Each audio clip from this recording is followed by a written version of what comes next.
ليس لك به علم فلا تطعهما وصاحبهما في الدنيا معروفا واتبع سبيل من أناب إلي ثم إلي مرجعكم فأنبئكم بما كنتم تعملون يا بني أقم الصلاة وأمر بالمعروف وانه عن المنكر واصبر على ما أصابك إن ذلك من عزم الأمور صدق الله مولانا العظيم وصدق رسوله النبي الكريم ونحن على ذلك من الشاكرين والشاكرين والحمد لله رب العالمين إن الله وملائكته يصلون على النبي يا أيها الذين آمنوا صلوا عليه وسلموا تسليما محبতের সাথে দরুদ ইব্রাহিম পাঠ করি সকলে জবান খুলে পড়ি আল্লাহুম্মা সাল্লি আলা মুহাম্মাদিন ওয়া আলা আলি মুহাম্মাদ কামা সাল্লাইতা আলা ইব্রাহিম ওয়া আলা আলি ইব্রাহিম ইন্নাকা হামিদুম মাজিদ আল্লাহুম্মা বারিক আলা মুহাম্মাদিন ওয়া আলা আলি মুহাম্মাদ كما باركت على إبراهيم وعلى آل إبراهيم إنك حميد مجيد صدق الله مولانا العظيم وصدق رسوله النبي الكريم ونحن على ذلك من الشاكرين والشاكرين والحمد لله رب العالمين الحمد لله মহান আল্লাহ রব্বুল ইজ্জাতের দরবারে লাখ লাখ শুকরিয়া আদায় করছি যে মহান আল্লাহ তাআলা অত্যন্ত দয়া করে দুনিয়ার সমস্ত ফিতনা ফাসাদ থেকে ফারেক করে আজকের এই পবিত্র দিনে পবিত্র সময়ে আল্লাহ তাআলার পবিত্র ঘর মসজিদের মধ্যে একত্রিত হয়ে জুমার নামাজ আদায়ের উদ্দেশ্যে কিছু কথা কোরআন ও হাদিস থেকে কিছু কথা বলার এবং শোনার সুযোগ করে দিলেন সেই মহান মনিবের দরবারে কণ্ঠ উজাড় করে শুকরিয়া আদায় করি সকলেই বলি আলহামদুলিল্লাহ আলহামদুলিল্লাহ আল্লাহ রাব্বুল আলামিন আমাদেরকে তৌফিক দান করেছেন বিধায় আমরা আসতে পেরেছি কি বলেন এই মুহূর্তে আমরা যেখানে বসে আছি দুনিয়ার সবথেকে পবিত্রতম সবচেয়ে নিরাপত্তা সবচেয়ে শান্তির সবচেয়ে সালামতির জায়গা মসজিদ এই মসজিদের ভিতরে আল্লাহ তাবারক ওয়া তাআলা কিছু সময়ের জন্য আমাদেরকে অবস্থান করার সুযোগ দান করে দিলেন এজন্য আমরা আবারও সেই মনিবের দরবারে শুকরিয়া আদায় করি সকলেই বলি আলহামদুলিল্লাহ আলহামদুলিল্লাহ সম্মানিত হাজিরিন দুনিয়ার মধ্যে সবচেয়ে বড় আল্লাহ পাকের নিয়ামত হচ্ছে নেক কাজ করতে পারা নেক কাজ করতে পারা যারা নেক কাজের মধ্যে থাকতে পারে বুঝতে হবে যে আল্লাহ তাআলা তাদেরকে ভালোবাসেন এবং তাদেরকে দয়া করে আল্লাহ তাআলা দ্বীনের উপর রেখেছেন এবং নেক কাজ করার তৌফিক দান করেছেন তো এইজন্য আল্লাহর কাছে সব সময় তৌফিক চাওয়া কি চাওয়া ভাই তৌফিক চাওয়া যে আল্লাহ আমাকে আপনি বেশি বেশি নেক আমল করার তৌফিক দান করেন এটা আল্লাহর কাছে সব সময় চাওয়া তো আল্লাহ রাব্বুল আলামিনের কাছে যারা বেশি চায় আল্লাহ তাআলা তাদের উপরে বেশি খুশি হন। বলেন সুবহানাল্লাহ। হাদিসের ভিতরে আসছে পয়গম্বর আলাইহিস সালাতু ওয়াস সালাম এক হাদিসে বলেন, মান লাম ইয়াসআলিল্লাহ ইয়াগদাব আলাইহি, যে ব্যক্তি আল্লাহ তাআলার নিকট কোনো কিছু চায় না, আল্লাহ তাআলা তার উপরে রাগান্বিত হন, অসন্তুষ্ট হন। তার মানে আল্লাহ তাআলা তার অফুরন্ত ভান্ডারে, অফুরন্ত রহমতের ভান্ডার থেকে বান্দাদেরকে দেওয়ার জন্য প্রস্তুত হয়ে আছেন। বান্দা কখন আল্লাহর কাছে চায়, বলেন সুবহানাল্লাহ। মান লাম ইয়াসআলিল্লাহ ইয়াগদাব আলাইহি, আপনি দুনিয়ার মানুষের কাছে একবার, দুইবার, তিনবার কোনো একটা জিনিস চাবেন, তো সে মানুষটা বিরক্ত হয়ে যাবে যে এত ঘেন ঘেন করে কেন, কি ভাই ঠিক না, আমার কাছে এত আসো কেন, আর লোক নাই, এরকম ভাবে মানুষ বলে থাকে। তো আল্লাহ রাব্বুল আলামিন বান্দাকে দেওয়ার জন্য সদা সর্বদা তৈয়ার, সদা সর্বদা প্রস্তুত। এমনকি আল্লাহর কাছে বান্দা কোনো কিছু চাইলে আল্লাহ তাআলা মহা খুশি হয়ে যান, আর না চাইলে বরং আল্লাহ তাআলা বেজার হয়ে যান। তাহলে চাইতে হবে কার কাছে? চাও সেই সত্তার কাছে যার কাছে কোনো অভাব নাই, আল্লাহুস সামাদ, যিনি অভাব মুক্ত,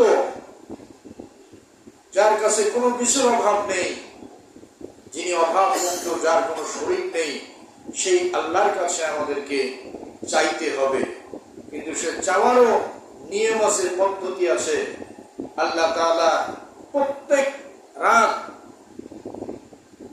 শেষ প্রহরে আল্লাহ তাআলা নিজ আসমানে নেমে আসেন।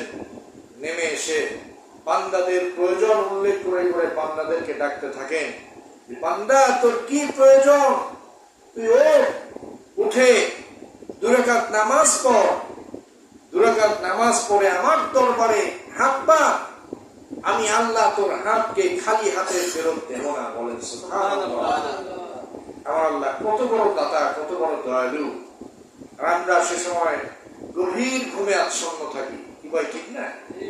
যে সময় আল্লাহ তাআলা বান্দাকে দেওয়ার জন্য প্রস্তুত, নিজ আসমানে চলে আসেন। আল্লাহ তাআলা বলছেন, ইয়া আইয়ুহাল মুযাম্মিল কুমিল লাইলা ইল্লা কলিলা নিসফাহু আও ইনকুস মিনহু কলিলা। আল্লাহ তাআলা তার হাবিবকে বলেন, হাবিব, রাত্রের কিছু অংশ যখন অতিবাহিত হয়ে যায় তখন আপনি বিছানা থেকে উঠেন, আস্তে করে উঠে যান, উঠে আপনি অজু করে পবিত্রতা অর্জন করে আপনি আমার দরবারে আপনি দাঁড়িয়ে যান। বলেন সুবহানাল্লাহ। এটা আল্লাহর নবীকে নির্দেশ দেয়া মানে আমাদেরকেও নির্দেশ দেয়া। যাই হোক, চাইতে হবে কার কাছে? একমাত্র আল্লাহর কাছে। আমরা আজকে সেই আল্লাহকে বাদ দিয়ে বিভিন্ন মানুষের কাছে, বিভিন্ন দরবারে গিয়ে আমরা চাই। অনেকের সন্তান নাই, বিভিন্ন বাবার দরবারে গিয়ে কি চায়? সন্তান চায়। কিন্তু দেওয়ার মালিক কে? আল্লাহ। যার ভাগ্যে আল্লাহ তাআলা রেখেছেন আল্লাহ তাআলা তাকে দিয়ে দেন, আর যার ভাগ্যে রাখেন নাই, দুনিয়াতে পরীক্ষা স্বরূপ আল্লাহ তাআলা তাকে কোনো সন্তান দান করবেন না। এটা আপনি যারই কাছে যান না কেন আপনি কোনো লাভ পাবেন না। অর্থাৎ দেয়ার মালিক আল্লাহ, তার কাছে চান, আপনার ভাগ্যে যদি থাকে তিনি দিয়ে দেবেন, আর যদি না থাকে করার কিছু নাই। আল্লাহ রাব্বুল আলামিন আমাদের সবাইকে সেই আল্লাহর কাছে যাওয়ার তৌফিক দান করুন। বলেন আমিন। সম্মানিত হাজিরিন, গত জুমায় আলোচনা করেছিলাম সূরা লোকমানের 14 নম্বর আয়াত। তো তার পরের অংশে 15 নম্বর আয়াতে আল্লাহ তাআলা বলে দিয়েছেন, ওয়া ইন জাহাদাকা আলা আন তুশরিকা বিমা লাইসা লাকা বিহি ইলম। তার উপরের আয়াতে আল্লাহ তাআলা বলেছেন, যেটা আমি গত জুমায় আলোচনা করেছি, পিতা মাতার সাথে সৎ ব্যবহার করার ব্যাপারে, কি বলেন, তাই না? তার পরের আয়াতে আল্লাহ তাআলা বলছেন যে তোমার পিতা মাতা যদি তোমাকে আমার সাথে শিরক করার মতো কোন বিষয়ে আদেশ দেয়, আমার সাথে শিরক করার মতো কোনো বিষয় যদি তোমার পিতামাতা আদেশ দেয়, তাহলে মা লাইসা লাকা বিহি ইলম, যে বিষয়ে তোমার কোনো জ্ঞান নেই, অর্থাৎ কোনো পিতামাতা যদি তার সন্তানকে শিরক বিদআত এই জাতীয় কাজের প্রতি আদেশ দেয়, তাহলে সেটা মানা যাবে না। সেটা মানা যাবে? সেটা মানা যাবে না। আল্লাহ তাআলা বললেন যে সেটা কখনোই মানবে না যে বিষয়ের ইলম, যে বিষয়ের জ্ঞান, যে বিষয়ের সম্পর্কে তোমার কোনো ধারণা নাই, জ্ঞান নাই। অর্থাৎ কোনো পিতামাতা যদি সন্তানকে শিরক করার ব্যাপারে আদেশ দেয়, সে আদেশ মানা যাবে না। তবে আল্লাহ তাআলা বলছেন ফালা তুতিহুমা ওয়া সাহিবহুমা ফিদ দুনিয়া মারুফা, তবে তাদের সাথে তুমি কি করো, দুনিয়ার জীবনে তাদের সাথে সৎ আচরণ করো, তাদের সাথে কোমল ভাষায় কথা বলো, তাদের সাথে সৎ ভাব বজায় রাখো। অর্থাৎ এর দ্বারা আল্লাহ তাআলা এই কথাই বোঝাতে চেয়েছেন, যদি কারো পিতামাতা মুশরিকও হয়, যদি বেদিনও হয়, তারপরেও সেই মুশরিক বেদিন পিতামাতার সাথে কি করা যাবে না, খারাপ ব্যবহার করা যাবে না, বরং তার সাথে সুন্দর আচরণ করতে হবে, তার সাথে শোভনীয় কথাবার্তা বলতে হবে এবং তাকে সুন্দর সুন্দর কথা দ্বারা তাকে বোঝাইতে হবে। এরকম অনেক সাহাবায়ে কেরামের পিতামাতা ছিল মুশরিক, তারা আগে ইসলাম গ্রহণ করেছে, কিন্তু পিতামাতা অনেক পরে ইসলাম গ্রহণ করেছে। এরকম অনেক সাহাবায়ে কেরামের কাহিনী, ঘটনা বর্ণিত আছে। তো সেজন্য আল্লাহ তাআলা বলতে চাচ্ছেন যে তোমার পিতামাতা যদি তোমাকে কোনো শিরকের বিষয়ে আদেশ করে, আমার সাথে অংশীদার সাব্যস্ত করার ব্যাপারে যদি আদেশ করে, খবরদার এটা তুমি করিও না, বরং তাদেরকে উত্তম কথার দ্বারা তাদেরকে সুন্দরভাবে বোঝাবে, আর তাদের সাথে কখনোই খারাপ ব্যবহার করা যাবে না। এটা হচ্ছে কার হুকুম? এটা হচ্ছে আমার হুকুম।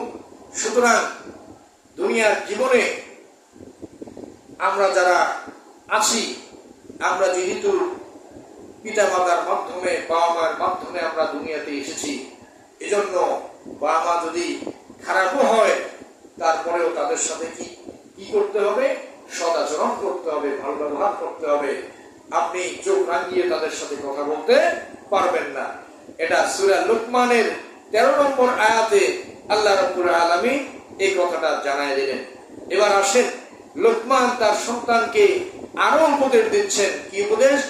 ইয়া বুনাইয়া আকিমিস সালাহ ওয়া'মুর বিল মা'রুফ ওয়ানহা আনিল মুনকার ওয়াসবির আলা মা আসাবাক ইন্না যালিকা মিন আজমিল উমুর।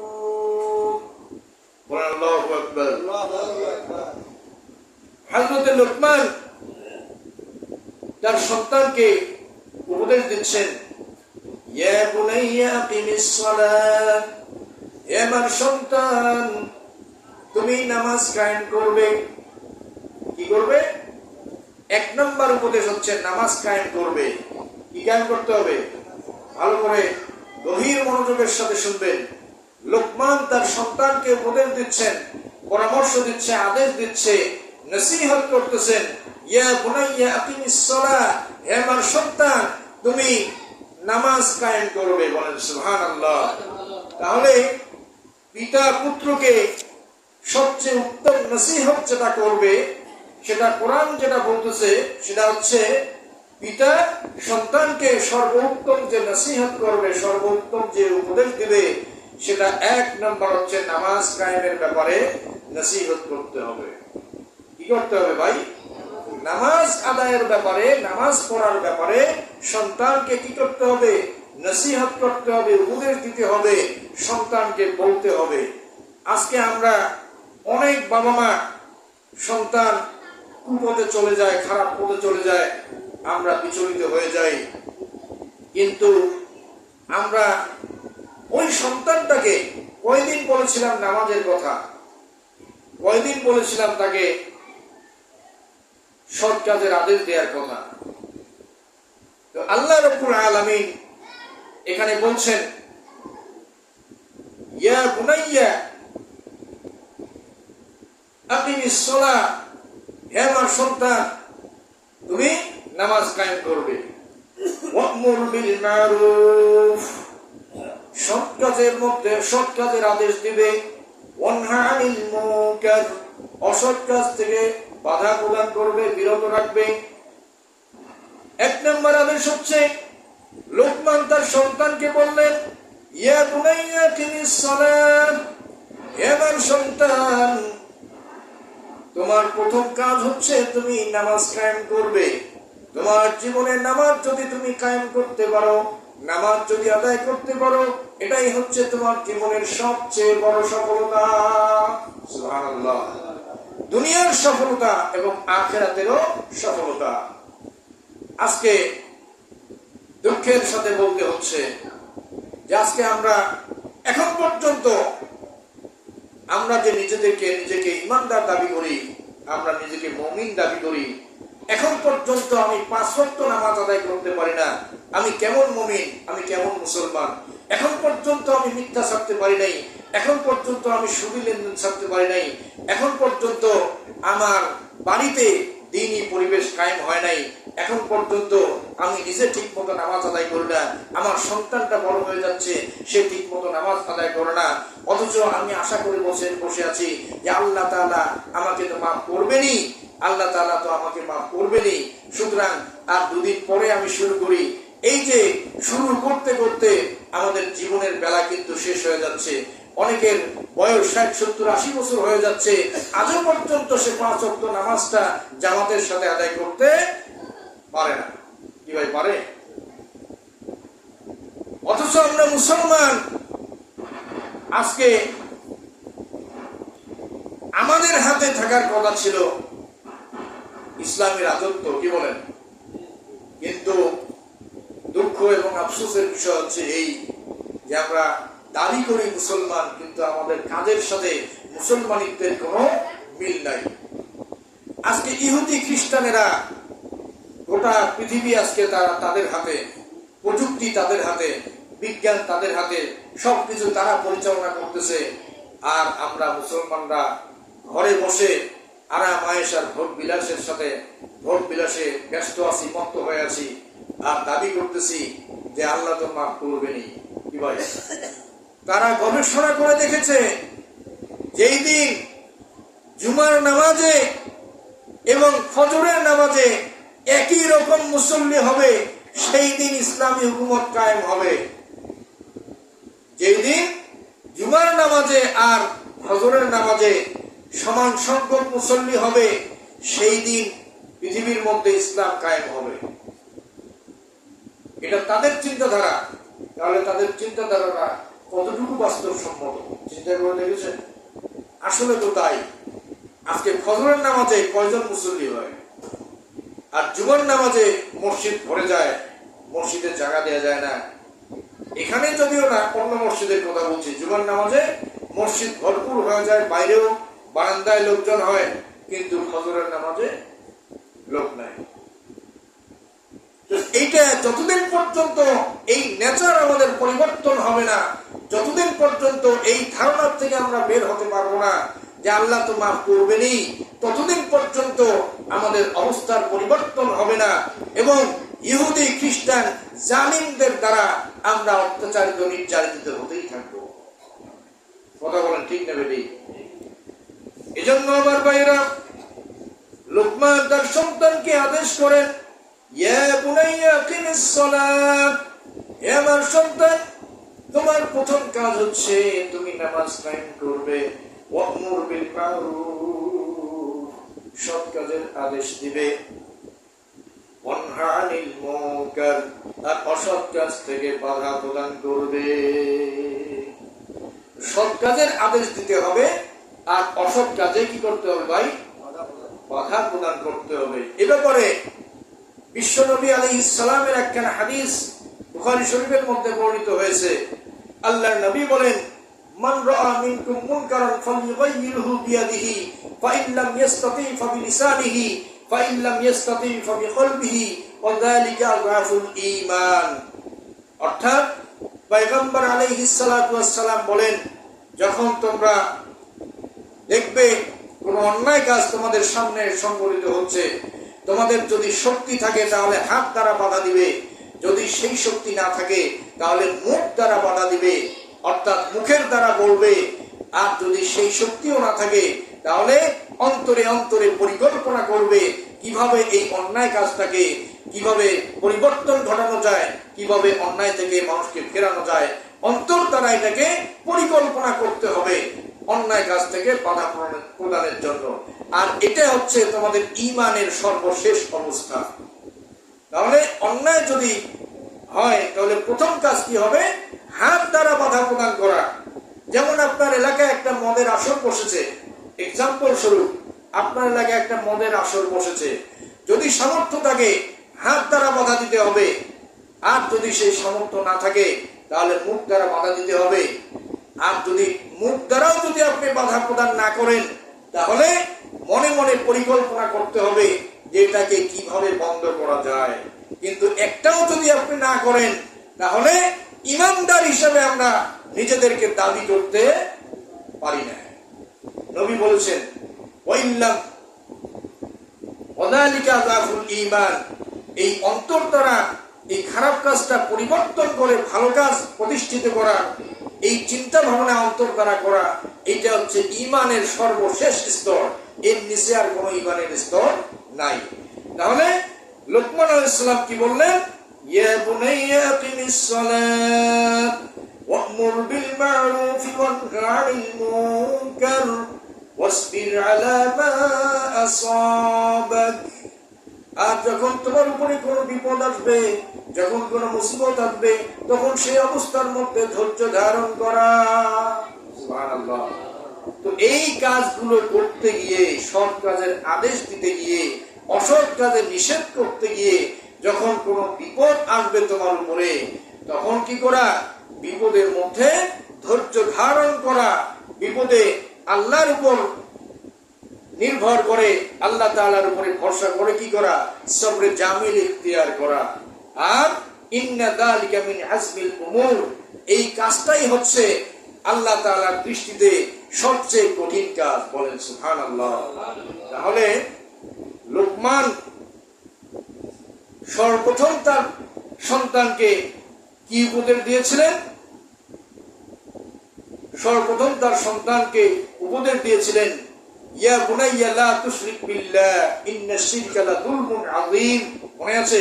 হে আমার সন্তান, খবরদার শিরক করিও না, কারণ শিরক এটা হচ্ছে মহা জুলুম। শিরক হচ্ছে বিরাট বড় জুলুম, বিরাট বড় পাপ। এরপরে লোকমান তার সন্তানকে বললেন পিতা মাতার খেদমত করার কথা। তারপরে একথাও বলা হয়েছে যে পিতা মাতা যদি কারো মুশরিক হয় আর যদি শিরক করতে বলে তাহলে এটা করা যাবে না, বরং আল্লাহ তাআলার নির্দেশ মানতে হবে, আল্লাহ তাআলার পথে চলতে হবে, আর তার পিতা মাতাকে বোঝাতে হবে। কারণ অনেক সাহাবায়ে কেরাম ছিল যারা ছিল সাহাবা, অথচ তাদের পিতা মাতা তখনও মুসলমান হয় নাই। আল্লাহর নবীর সাহাবী হযরতে আবু হুরায়রা রাদিয়াল্লাহু তাআলা আনহু, তিনি ছিলেন একজন আল্লাহর নবীর পাক্কা সাহাবী। আবু হুরায়রার মা তখনও ইসলাম গ্রহণ করেন নাই। আবু হুরায়রা রাদিয়াল্লাহু তাআলা আনহু ইসলাম গ্রহণ করার কারণে তার মা তাকে একদিন কঠিন মার মেরেছে। কি করছে? কঠিন ভাবে মেরেছে। হযরতে আবু হুরায়রা রাদিয়াল্লাহু তাআলা আনহু আল্লাহর নবীর দরবারে চলে আসলেন। আল্লাহর নবীকে এসে বললেন, ইয়া রাসূলুল্লাহ, ইয়া হাবিবাল্লাহ, আমার মা আমাকে মেরেছে। আল্লাহর নবী বললেন, তোমার মা মেরেছে তাতে আমি কি করতে পারি? মা মেরেছে, আমি তো কিছুই করতে পারবো না। কারণ পিতা মাতা যদি সন্তানকে শাসন করে, এক্ষেত্রে কারো বলার কিছু নাই। তো আল্লাহর নবী বললেন যে তোমার মা তোমাকে মেরেছে, আমি কি করবো? আমি তো কিছুই করতে পারবো না। তখন আবু হুরায়রা বললেন, ইয়া রাসূলুল্লাহ, আমি আমার মায়ের বিরুদ্ধে অভিযোগ দিতে আসি নাই, বরং আমি এই কথাই বলতে চাচ্ছি যে আপনি আমার মায়ের জন্য একটু আল্লাহর দরবারে দোয়া করেন। বলেন সুবহানাল্লাহ। আল্লাহর নবী বললেন যে ঠিক আছে, আমি তোমার মায়ের হেদায়েতের জন্য আল্লাহর দরবারে দোয়া করতেছি। আল্লাহর নবী বললেন আল্লাহুম্মা হিদি আবু হুরায়রা, আল্লাহুম্মা হিদি আবু হুরায়রা, হে আল্লাহ আবু হুরায়রার মাকে তুমি হেদায়েত দান করো। এই দোয়া করতেছেন আর আবু হুরায়রা দৌড়াচ্ছেন, নবীজির দরবার থেকে বাড়ির দিকে দৌড়াচ্ছেন। লোকেরা আবু হুরায়রাকে বলছে যে আবু হুরায়রা তুমি দৌড়াও কেন? আবু হুরায়রা বলেন যে তোমরা আমাকে ছেড়ে দাও, আমি দেখব যে আমি আগে বাড়িতে পৌঁছাই না আমার নবীর দোয়া আগে আসমানে কবুল হয়ে যায়। বলেন সুবহানাল্লাহ। আবু হুরায়রা অনেক জোরে দৌড়ে বাড়িতে গেলেন। বাড়িতে গিয়ে যখন দরজায় নক করলেন, ভিতর থেকে অত্যন্ত নরম ভাবে আওয়াজ আসলো, কে? আবু হুরায়রা। আবু হুরায়রার আর বুঝতে বাকি রইল না, তার মায়ের কণ্ঠে সেই কর্কশতা আর নাই, তার মায়ের কণ্ঠে নম্রতার সুর চলে এসেছে। বলল আবু হুরায়রা তুমি কোথায় গিয়েছিলে? আবু হুরায়রা বললেন আম্মা আমি আল্লাহর নবীর দরবারে গিয়েছি, কেননা যেই কদম চিনতে পারলে দুনিয়া ধন্য আখিরাত ধন্য, সেই কদম আমি ছাড়তে পারবো না। তখন আবু হুরায়রার মা বললেন যে বাবা আমি তোমাকে মেরে বড় অন্যায় করেছি, আমি বড় লজ্জিত অনুতপ্ত, তুমি আমাকে নিয়ে গিয়ে চলো তোমার সেই মুহাম্মাদের দরবারে। বলেন সুবহানাল্লাহ। আবু হুরায়রা তার মাকে নিয়ে আল্লাহর নবীর দরবারে চলে গেলেন এবং তার মা আল্লাহর নবীকে বললেন ইয়া রাসূলুল্লাহ ইয়া হাবিবাল্লাহ, আমি এতদিন যে শিরক আর পৌত্তলিকতার মধ্যে ছিলাম, সেই শিরক আর পৌত্তলিকতা আমার অন্তর থেকে বের হয়ে গেছে, আমার অন্তরে সঠিক বুঝ পয়দা হয়ে গেছে। আপনি আমাকে পড়ায় দেন লা ইলাহা ইল্লাল্লাহ মুহাম্মাদুর রাসূলুল্লাহ সাল্লাল্লাহু আলাইহি ওয়াসাল্লাম। সম্মানিত হাজিরিন, যেটা বলতেছিলাম যে আল্লাহর নবীর সাহাবায়ে কেরাম যারা ছিলেন তাদের মা বাবাও অনেকে মুশরিক ছিলেন, তো আল্লাহ তাআলা তাদেরকে হেদায়েত দান করেছেন। এজন্য আল্লাহ রাব্বুল আলামিন আমাদের সবাইকে যা আলোচনা করলাম এটা বুঝার এবং মানার তৌফিক দান করুন। ওয়া আখির দাওয়ানা আলহামদুলিল্লাহি রাব্বিল আলামিন। আমাদের সম্মানিত সভাপতি সাহেব কিছু বলবেন, আপনারা একটু ধৈর্য